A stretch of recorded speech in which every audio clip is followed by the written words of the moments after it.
Hi everyone, and welcome to another particular live webinar.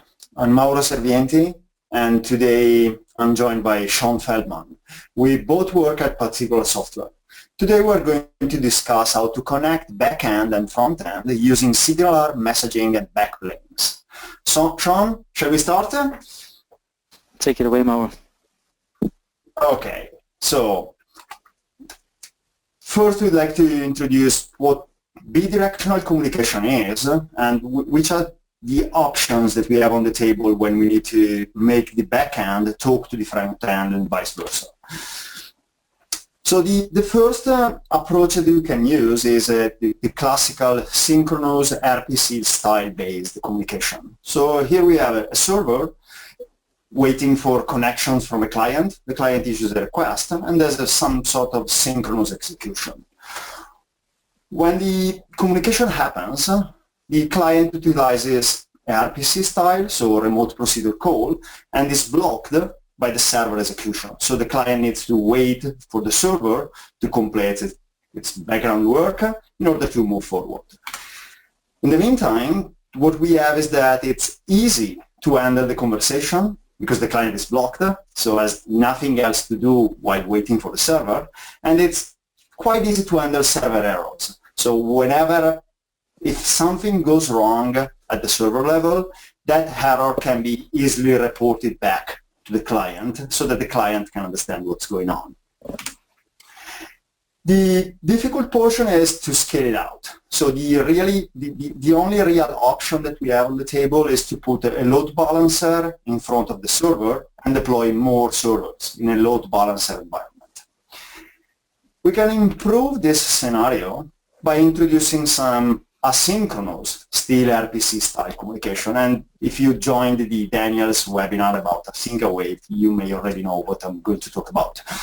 We have the same scenario, but now the execution at the server level is controlled by the task parallel library if you are in a .NET-based environment.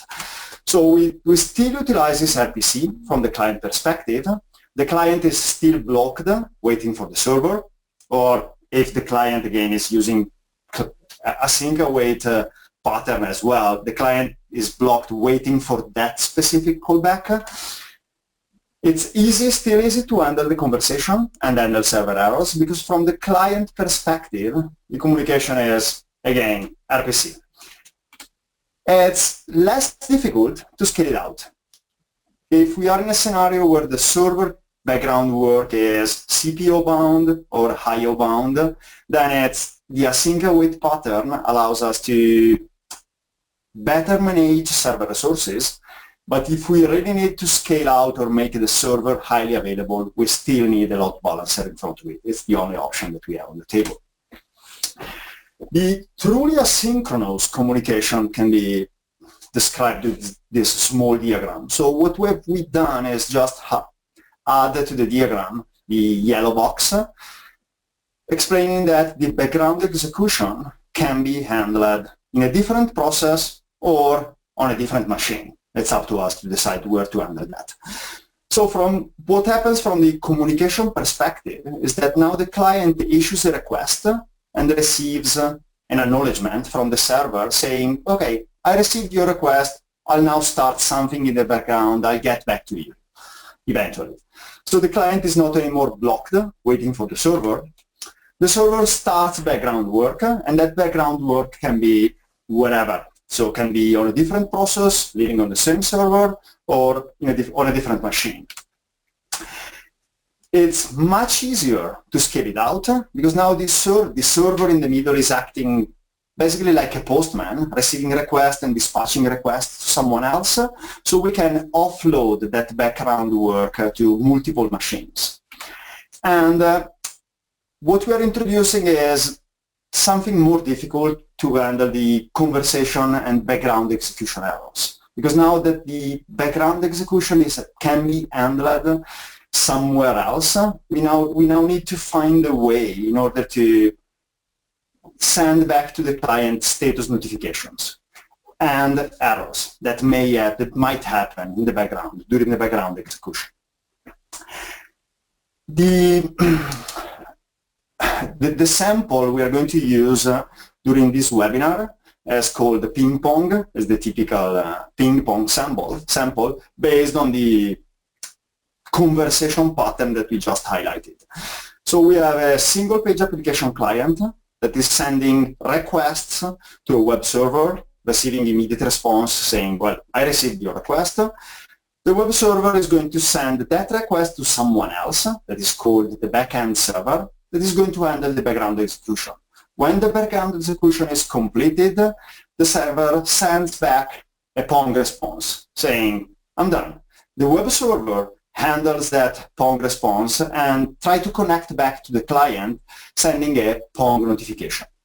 So from the architecture perspective, this is the conversation that we like to implement throughout our samples. If we try to go down and dive into the technical details of what we are going to see, this diagram highlights the same diagram as before, but then we are going to introduce technical details. So the communication between the single page application client and the web server is done through SignalR. We are going to utilize SignalR both to send requests to the server and to subscribe to events. Nothing prevents us to use any other mean to send in requests, so that can be done using Web API and standard HTTP calls. We just decided to keep the sample as simple as possible, so just to use one single technology, SignalR in this case, to handle the communication between the single page application client and the web server. Whenever the web server receives requests, that request is dispatched to the backend server using a message through an NServiceBus endpoint, and that message is delivered to the backend server using RabbitMQ as the transport. So we have a RabbitMQ broker in the middle that mediates the communication between the web server and the backend server. Once the backend server has done its job, it replies back still using the same technology, so NServiceBus and RabbitMQ, and the web server again utilizes SignalR to push the notification back to the client. All the samples utilize the Azure emulator, not because they are meant or designed only to run on Azure, but because we can benefit of the Azure full emulator in order to have on the dev box, on the developer box, a load balancer that can simulate a scaled out environment without causing too much pain to the user. So basically, the Azure emulator in all demos is used to host web server instances and backend server instances. And its only role in this sample is to handle the load balancing from the web server perspective. So let's go through the first demo. Can you switch to Visual Studio, Sean, please?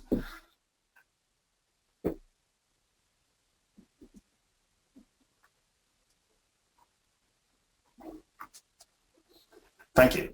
So the solution is pretty simple, if you can call it simple. We have two projects, one called frontend and one backend, that represents the backend server and the web frontend, so the web application hosting the sample. Then there's a project called messages that contains only the messages that we are going to exchange from the frontend to the backend and vice versa. And the shared project contains a couple of shared class library in order to allow to simplify the project management.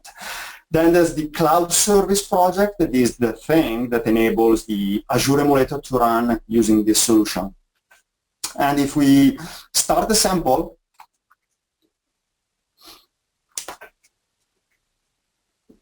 what happens is that the Azure emulator is configured to run the first demo, that is using one instance per each role. So we're going to use one web instance and one backend instance.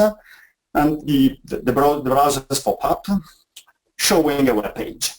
The web page is the thing you're going to use in order to exchange messages from the web page to the web server, then to the backend server, and back to the web page again.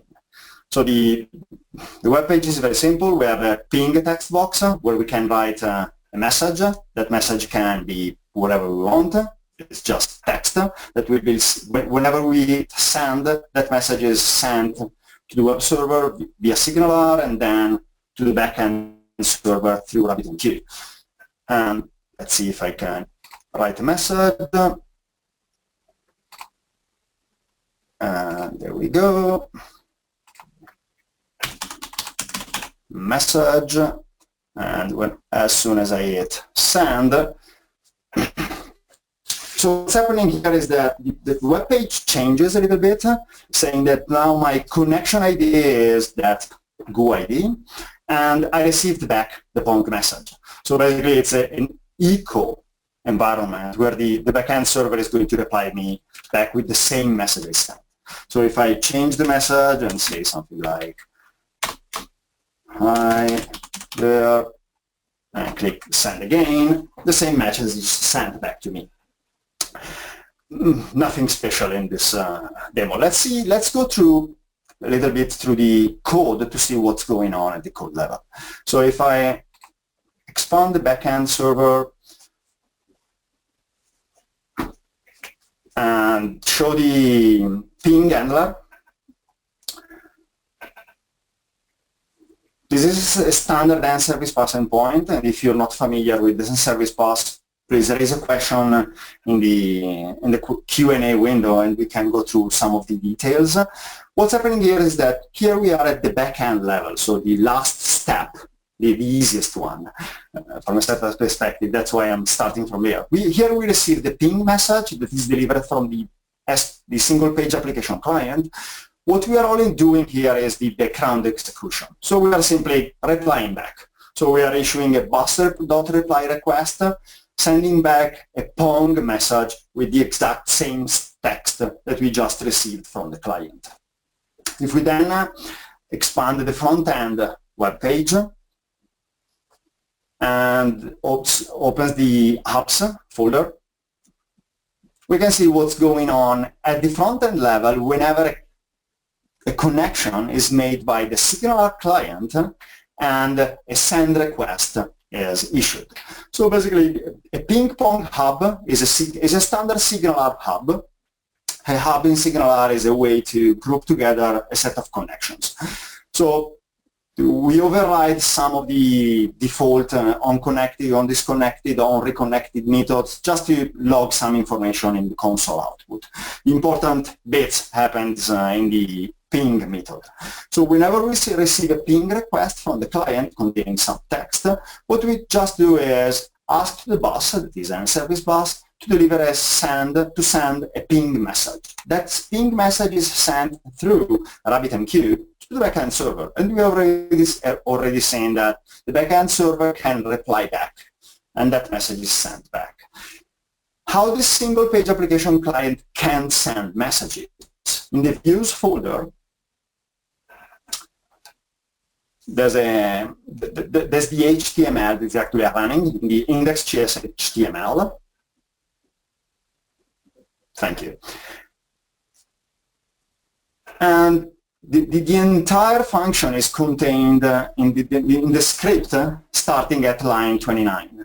So we request to the SignalR client-side code to create a connection, and there's a convention in SignalR that says if on the server side we have a hub called ping pong hub, then on the client side we can issue that request $.connection.pingponghub, and we can attach client functions, meaning that we have defined a function at the server level called Pong, and then that means that we can attach at the client from JavaScript the same function. There's a convention in the casing here, so by default functions in .NET are the first letter is capital case, in JavaScript is lowercase, so the connection automatically works. And what we are doing here is we are attaching two functions specifically. One is the Pong function, and the other one is the ping function. We'll go back in a second to the Pong function. At line 42, we have the code that is used to issue the ping request. So whenever on the single-page application client, we hit the send button, line 42 is hit, and the server can issue the ping request, sending to the server the text. That message is handled, and we have seen that that message is sent through NServiceBus. What happens when the backend server replies back to the front-end client? In the front-end project, there's a handlers folder, and that handlers folder contains the NServiceBus message handler that is the one responsible to handle the Pong response. Here is the trick. So basically the Pong response is handled by the front end, and the only thing that front end does is to ask to SignalR, please give me the hub context for the ping pong hub. Once we have the hub context, what we can do is hub context, please notify all clients, so that clients.all.pong function. There's a convention in SignalR that says if you have defined on the client side a function in JavaScript called Pong, then on the server side we can call that function. The trick here is that the all property is going to return a dynamic, and that's why we can issue the Pong function even if in the code it doesn't exist. Pong is a dynamic method dispatch. So we are issuing the Pong function that is basically can be seen as an event from the client-side perspective. And whenever we call clients.all.pong, the JavaScript function on the client side is invoked. And what happens on the client side is that we just display the received text, adding that to the HTML page. That's the overall flow of the of the entire demo. The other important thing that we might look at is that in the global ASX.cs,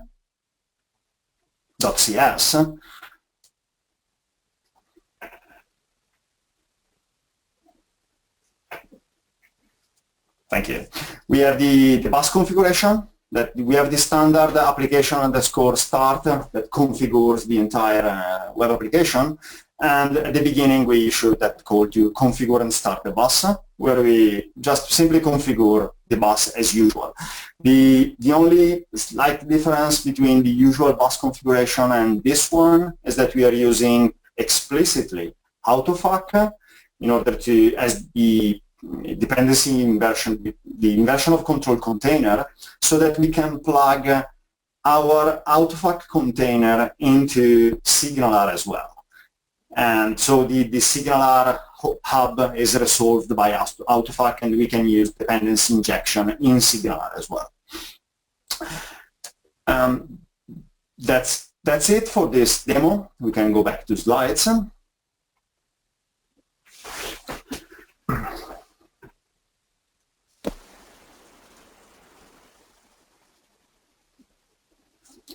And as we have seen how to handle messages using NServiceBus and deliver them via SignalR. That is as simple as asking SignalR to get the hub context. We have seen that all the communication is initiated by the client, so it's the client requesting the first step and starting the first bit of the communication. The backend server has no knowledge at all of SignalR. So the only thing that the backend server does is execute some background work and reply back. That's it. From the backend server perspective, what happens later is just not important.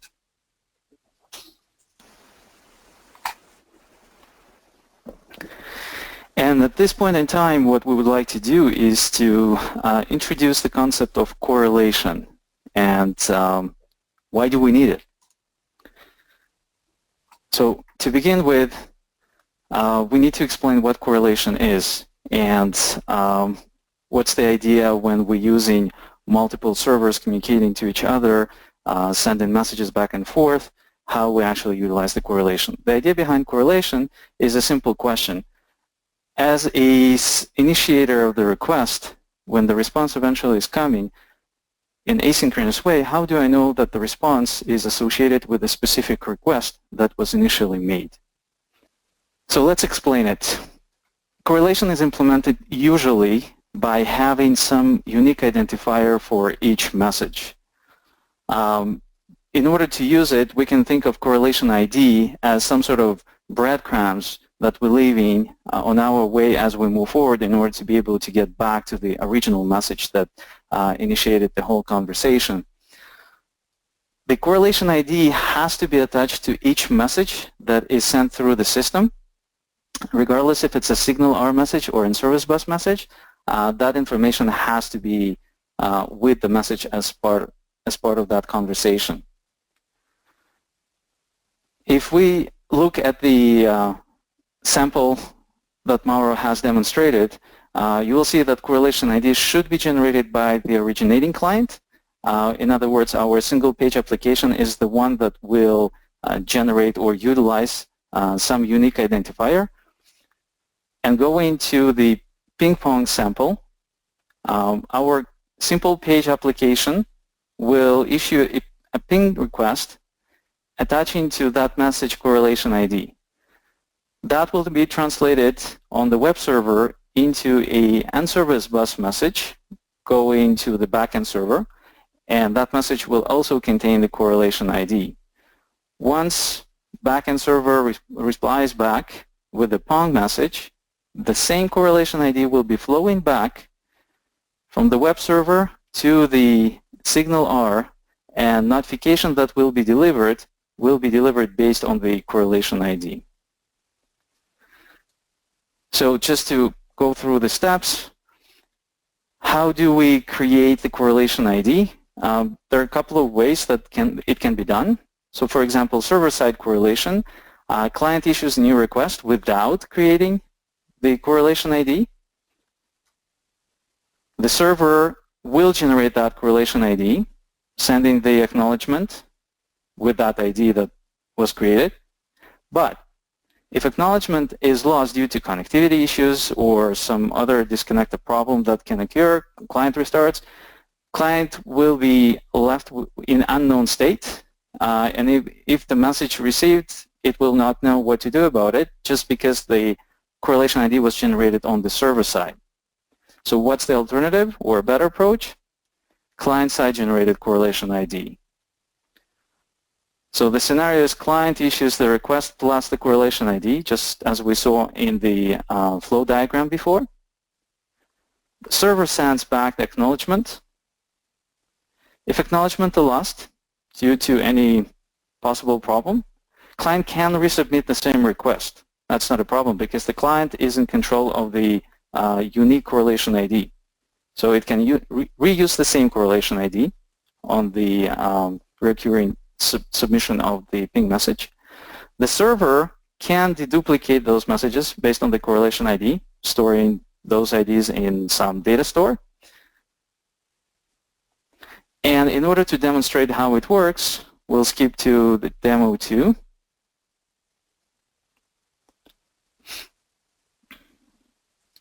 Let's run it through first to demonstrate what the correlation ID is going to be. We still run it with a single front end and a single back end. The only difference is that we're utilizing correlation ID. With SignalR, one of the ways, safe ways to implement that correlation ID is actually to introduce a concept of groups. So whenever a client is connecting to SignalR, it can connect to a group, and group has an identifier. So the group identifier for SignalR is what we will be using as a correlation ID. We'll start it again. So what we want to do is basically demonstrate the correlation ID concept. In this case, that would be a group name, and we'll use for the group name some sort of identifier for the user. It could be a name, it could be a user ID, and we can also discuss why the decision behind choosing the right correlation ID has to be thought through. Let's wait for the front end to respond. In the meantime, I'll take the opportunity to respond to one question. That is the location for the code published? Yes, there is a location, and there's a slide at the end of the presentation showing all the details of where the code is hosted. So don't worry. And the code contains all the demos and all the details on how to run the demos locally. Fantastic. So the change from the previous demos you can see is now we have this dialog box which is asking to introduce ourselves. In this case, it's asking for a name. This name is going to be used as a correlation ID. So as you can see, nothing has changed so far. The moment I'm going to add a message to the ping,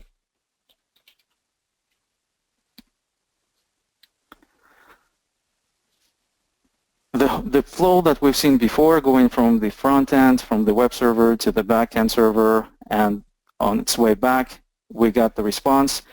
Now, what we will do is we'll open another tab and identify ourselves. I'm going to impersonate to be Mauro.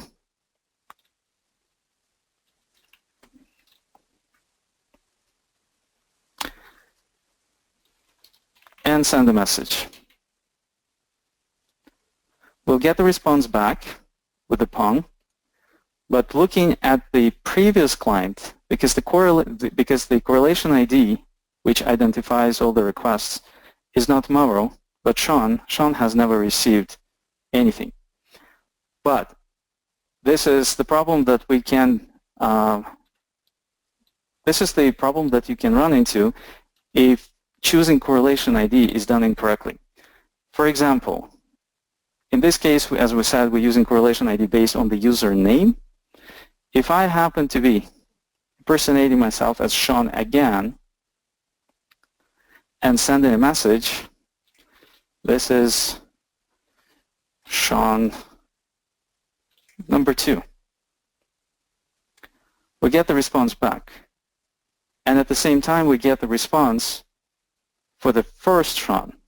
Again, the reason for that is because the same correlation ID that is not unique per user was utilized, and as a result of that, the message was sent to the SignalR group, which is used to correlate messages, and both sessions, the first connection and the second connection, were found in the same SignalR group, which resulted in message, this is Sean number 2, to be posted to both clients.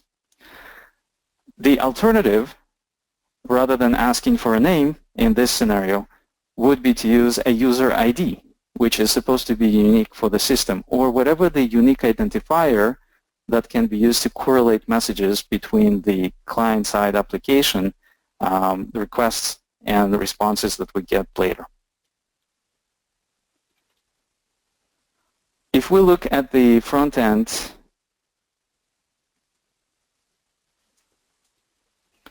the difference that you will notice between the previous implementation and the current implementation is that we no longer send into the hub all the same message. We're invoking the Pong message only on the group using the correlation ID that is represented by message username.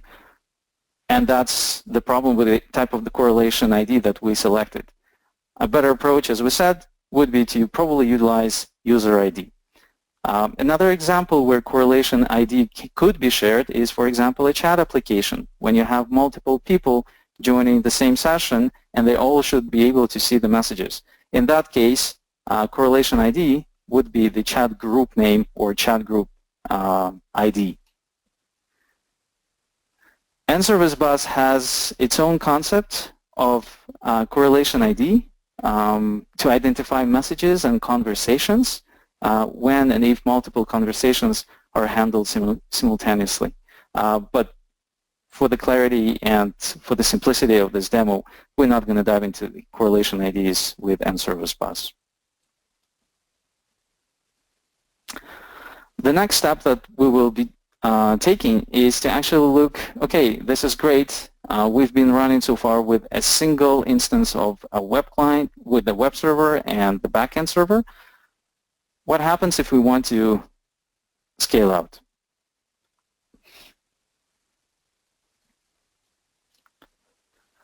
Yes, exactly. I suspect that we are going to face some issues as soon as we try to scale out. Isn't it, Sean? And that's correct. Let's have a look. What actually are we talking about? The client that is connected to the web server, currently it's the same web server that receives the Pong messages later and forwards them to the client. The moment we find ourselves in a true web environment where clients are, web servers are scaled, that could be quite challenging.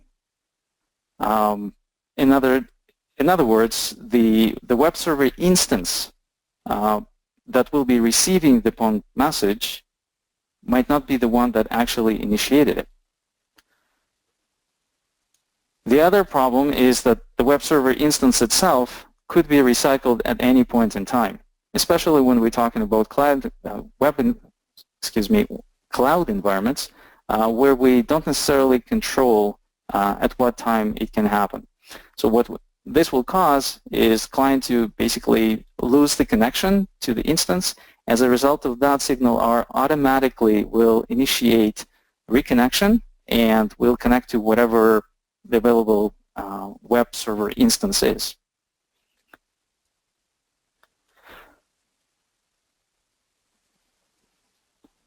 So let's look at the diagram here. What can go wrong? In this case, we're talking about, as in the previous demo, two single-page application clients, or two tabs in the browser if you wish. We no longer have a single web server. We have scaled out to have 3 web servers running behind load balancer on our web farm.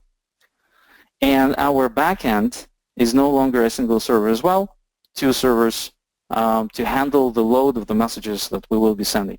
Obviously, for this demo, we won't be sending that many messages. It's just to demonstrate how the scale-out will work.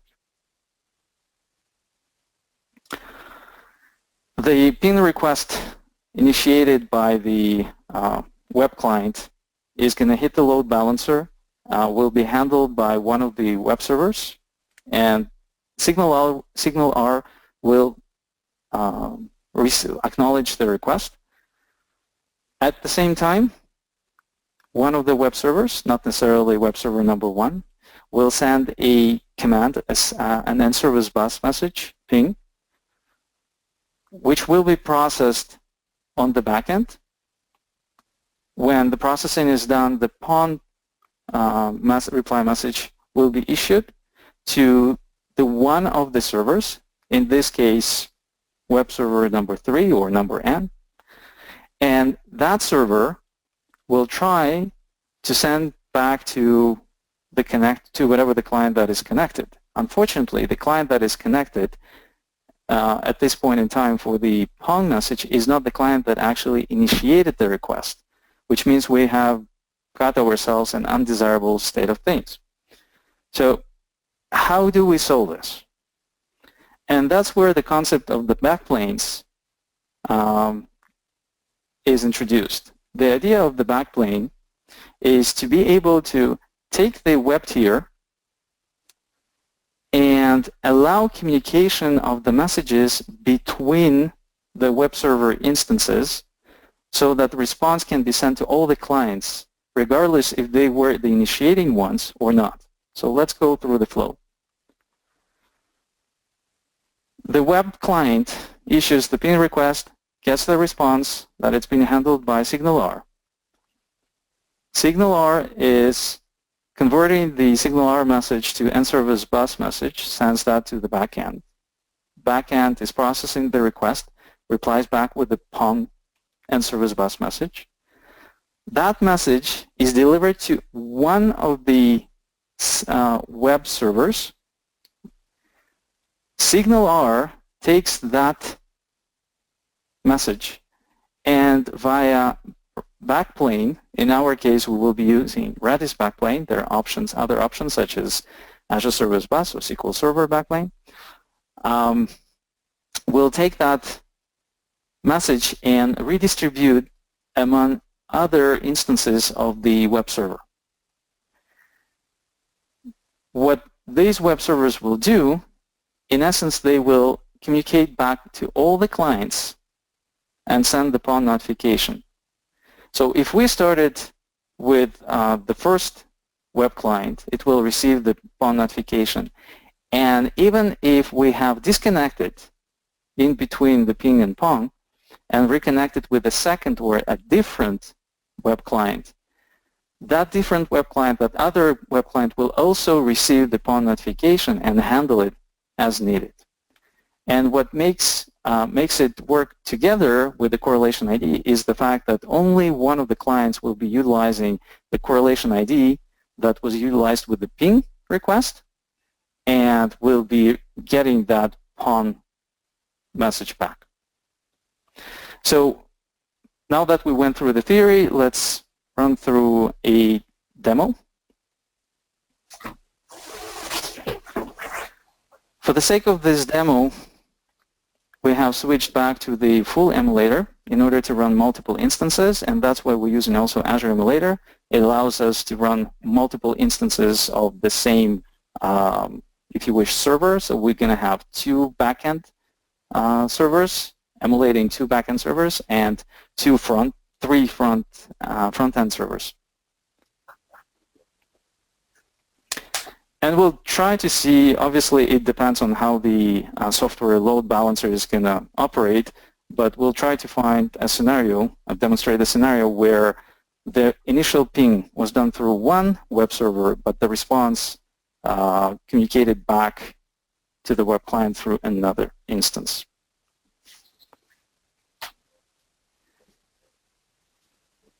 And as always with software, there are surprises. As usual, I'll take the option to answer some questions. There's an interesting one from Thomas that is asking if he is hearing that property that we will send the message to all clients and the client decides whether the message is for it or not. Well, in the sample, yes. So it's up to the client to decide if he's interested in the message or not.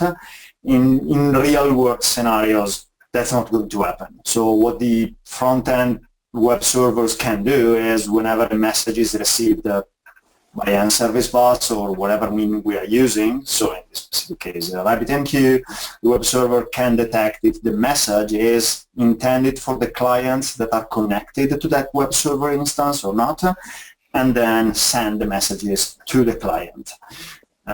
So it's up to the implementation to decide what to do.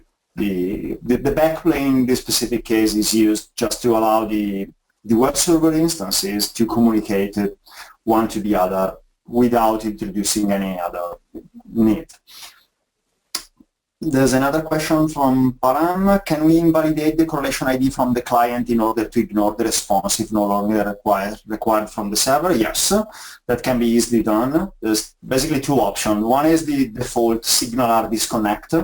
So we can disconnect the SignalR client and that will remove that client in this sample from the group. That's it. Otherwise, we can implement some other mean to keep track of the client, the connected clients, and introduce some business connection and business disconnection methods in order to allow the client to tell to the servers, I want to be connected to this group, or I'm interested in this set of messages.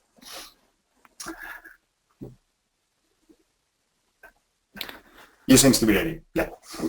Okay, so now that we've got Visual Studio collaboration and emulator working properly, the same scenario that we had with correlation ID, just wanted to demonstrate that we actually scaled out our servers, both backend and frontend. We're running with 2 backend servers and 3 instances and 3 front-end instances. Going to use the same correlation ID, Sean. As you can see, we're not connected to any of the front ends yet. here the connection has been established. We will send a message.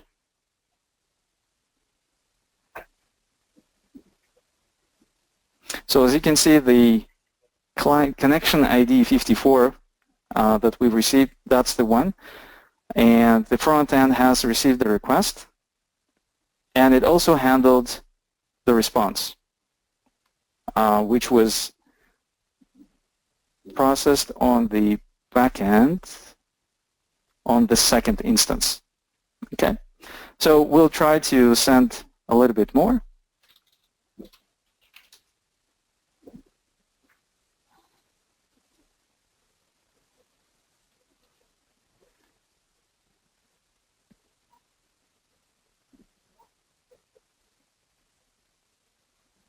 So as you can see right now, it's the same server that is handling the ping, same front-end server instance that is handling ping message and the Pong message. It's kind of difficult to actually demonstrate a scenario where the ping goes through one instance, but the Pong goes through a different instance. We could definitely try sending several things, but load balancer emulation is going to get in our way.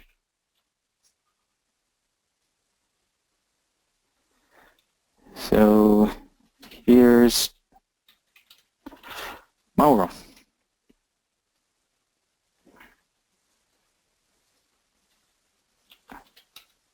And something else as well.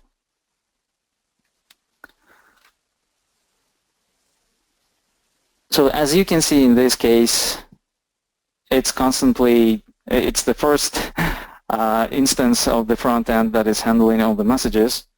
We can try several messages at the same time to see if that's going to help us. You can see that the A was handled both ping and Pong by one instance, and unfortunately right now it's one instance that is constantly handling everything.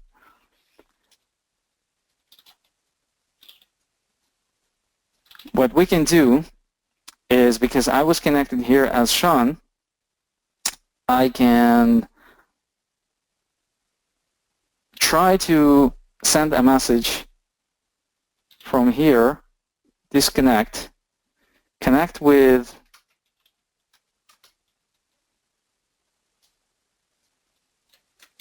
another web client,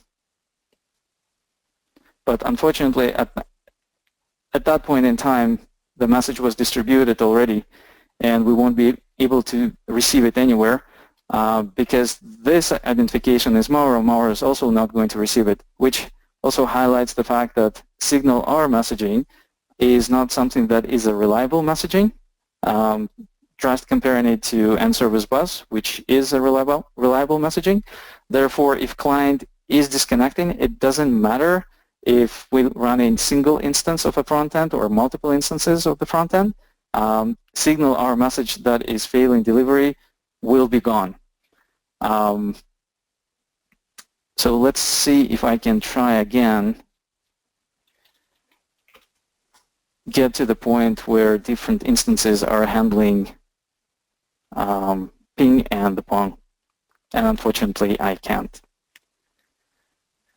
But if we would put some load on this sample and concurrent request, as opposed to me being the single person who's trying to send messages at the same time, you would probably see how the ping message would be received by one instance, but the response, Pong, would be handled by another front-end instance.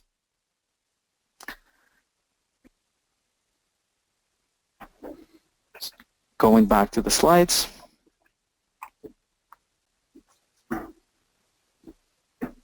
Yes, one interesting thing that can be said about this demo is that one thing that can be tried is to try to shut down one of the web front ends while the message is in flight and see that the message will be handled by a different instance and the client is connected to a different instance. So that will cause the message to maybe fail in connection in the SignalR connection, and the backplane is then used. So there's an interesting question that was asked in the Q&A panel that is about what happens is that if the backplane itself is not available. Well, by default, the message is retried. So if the backplane is not available, what happens is that the message handling by NServiceBus at the front-end level fails, because SignalR will throw an exception because the backplane is not available, and the message is retried. So if for whatever reason the front-end instance receiving the message is not able to connect to the backplane in order to distribute the message to other front-end instances, that message will be retried. Once the message is in the backplane itself, then it's up to Redis to decide what to do with the message. In this specific sample, we are using the Redis persistence with SignalR, and both can be considered some sort of unreliable. They do not provide any guarantee on message delivery. And that's fine for the demo, and that's fine also if you are talking to SignalR. As Sean just said, SignalR itself is not considered reliable from the delivery perspective, so there is no real reason to use a reliable backplane to deliver a message to something that is not reliable. If you are using a backplane, and that the backplane concept can be extended behind SignalR in order to handle intra-instances communication, to handle some other communication that is not intended to be only delivered through SignalR, then we can choose some other backplane technology, such as SQL Server, as Sean mentioned, or the Azure Service Bus, that are going to be reliable. So we can trust that communication to be delivered, and messages delivered through that backplanes are persistent. Did I miss something, Sean? No, I think you're right. And someone in the audience pointed out that we could drop one of the web server instances to see the other one kicking in. That's absolutely correct. But again, just because we're going to drop one of the instances, we need to be aware that this is not a true load balancer. It's just an emulation, and we don't get the load that would trigger the scenario that we needed. So going through a little bit of a recap, I've mentioned that Backplane can be utilized using either Redis or SQL Server or Azure Service Bus. Those work transparently. One thing that is required is basically registration of the Backplane in web application. There's also a way to build your own Backplane if you need to by implementing certain contracts that SignalR is providing. But again, building something like a Backplane for SignalR is probably not a trivial task, where the existing backplanes are solid and working quite well for almost any scenario. There was a good question in regards to a question about advantages of combining SignalR and NServiceBus. What specific features of NServiceBus added to SignalR communication? What's the benefit? As we've seen in this demo, when I dropped the client, the web client, the SignalR message was lost. With NServiceBus, the difference is it's not just messaging, it's reliable messaging, which means when we're sending the ping command to the server for processing, that command is just because the backend is not going to be available at some point in time doesn't mean that the message will be lost. And that's probably the biggest benefit. On the client side, in front of the browser, if you're closing the browser, obviously you know what you're doing, but if the connection is failing, you can see that connection could not be established and we couldn't send the ping message.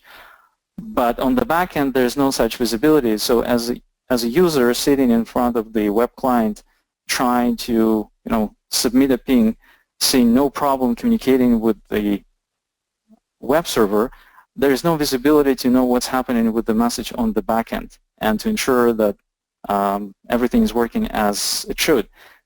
That's where NServiceBus is ensuring that on the backend, messaging is taking place and it is reliable. And even if there's a failure, that message doesn't go nowhere, but that's probably a separate webcast on NServiceBus itself. All right. Any other questions, Mauro? There's an interesting question that I just read. Are there any challenges or issues in getting something like this running in AWS instead of Azure? And I'd say that Sean Feldman has already answered. I'd say no. The demo is built on top of the Azure emulator, as we said, only to allow the load balancer to work on the dev boxes. But the demo can be run is using Redis and RabbitMQ, so it can be safely run in AWS instances without any issue. To add to that question, the sample code is on GitHub, as Mauro pointed out. There are branches for each demo that we gave. The additional requirements is RabbitMQ and Redis, either hosted on premises or in the cloud. In terms of the emulator itself, the only demo that truly required emulator in our case was the last one, because we wanted to demonstrate a load balancer. You're free to run it locally by modifying the solution. You should be able to use it without the Azure emulator if you need to. Okay, is there anything else? Let me go to the questions and see if there's something else.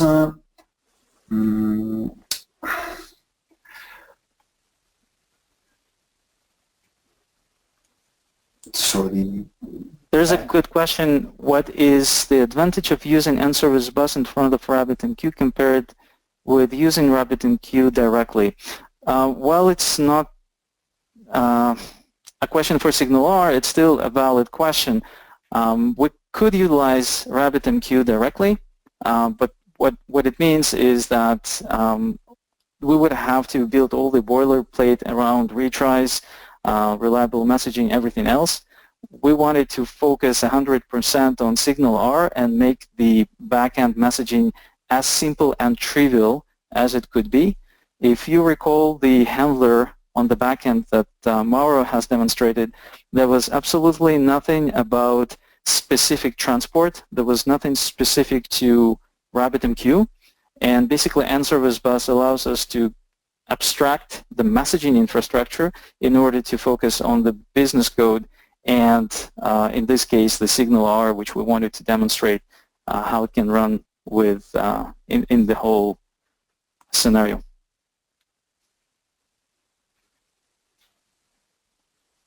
Yes, exactly. And there's the last question that is there a way to disconnect clients if they are sending too many messages to the server or to prevent some sort of denial of service? Yes, that can be done. There's two options when using SignalR. The first one is to implement some sort of authentication so that only authorized clients can connect. The other one is that since we are intercepting all the incoming messages, what we can do is throttle them. So basically we can establish some sort of limit and drop the connection from the server if that connection is causing some issues to the server. And the last one is, how can we use to communicate backend domain events to connected web client using SignalR and NServiceBus? Exactly like the demo did. So in the demo, in order to keep things simple, we used the standard plain message. But if the backend server was going to publish an event, the front-end instances can be subscribed to that event. One of the instances is going to receive the event, and once the event is received, that event can go through the backplane, because basically that event is a standard NServiceBus message, and the same process can happen on SignalR, and we can publish the event to the client. Nothing prevents us to set up some sort of custom subscription at the SignalR level so that we can instruct clients to tell to the server, I'm only interested in this subset of events or in this subset of messages. And I don't want to receive all the messages dispatched from the server to the client. So it's up to us to decide in the SignalR hub how to handle the communication between the client and the server.